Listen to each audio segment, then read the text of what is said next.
তেসরা অক্টোবর থেকে সংযুক্ত আরব আমিরাতে শুরু হচ্ছে নারী টি-20 বিশ্বকাপ। সেই বিশ্বকাপে বাংলাদেশের স্বপ্ন সারথীদের একজন মারুফা আক্তার। আমরা এখন কথা বলবো মারুফার সঙ্গে।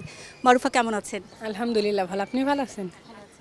মারুফা, শেষ বিশ্বকাপে সবাই আমরা দেখতাম যে সংবাদ সম্মেলনে খুব মজা করা হতো।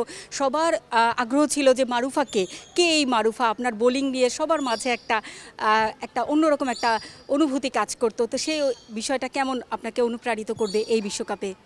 অবশ্যই ইনশাল্লাহ এর আগে আমি একটা বিশ্বকাপ খেলেছি, অনেক ভালো লাগছে। ইনশাল্লাহ এবারও অনেক নিজের পারফরমেন্স দিয়ে অনেক ভালো কিছু করব। ব্যক্তিগত কোনো পরিকল্পনা এঁটেছেন কিনা? আসলে এটা তো মনে করেন আমাদের হচ্ছে টিম আমাদের একটা ভালো প্ল্যান দেয়, সো ওই প্ল্যান অনুযায়ী খেললে কোনো টিমের কাছে মনে করেন যে ওইরকম হবে না, কারণ সবসময় হাড্ডাহাড্ডি খেলা হবে ইনশাল্লাহ। জাতীয় দলের ক্রিকেটারদের কাছ থেকে কি কোনো পেস ইউনিটের কারো কাছ থেকে কোনো মানে পরামর্শ পেয়েছেন কিনা যে কিভাবে খেলতে হবে বা কিভাবে কি করতে হবে বিশ্বকাপে? অবশ্য আমাদের টিমে হচ্ছে আমাদের এক্সপিরিয়েন্স বলার আছে জাহান আপু।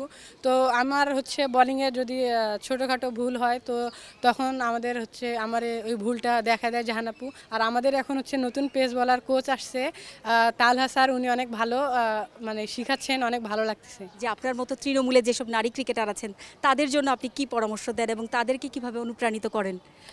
অবশ্য আগের থেকে আমি যেখান থেকে উঠে আসছি সেটা তো আপনারা সবাই জানেন। সো এখন ওইখানে যারা প্লেয়ার আছে, যতটুকু মেয়ে বা ছেলেরা আছে, আমারে দেখে মনে করেন আরও একটু আসার আগ্রহ জাগে আর কি তাদের।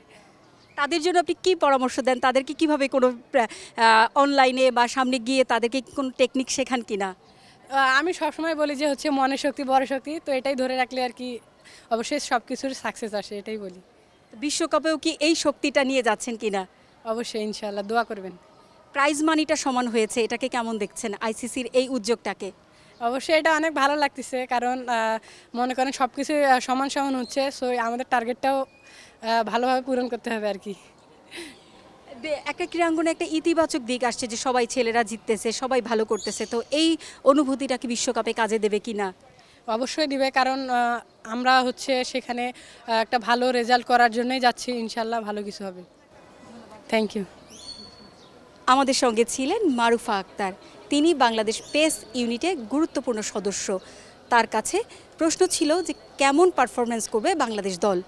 মারুফা আমাদের জানিয়েছেন তাদের লক্ষ্য এবং চেষ্টা থাকবে বিশ্বকাপে ইতিবাচক পারফরমেন্স নিয়ে দেশে ফেরা।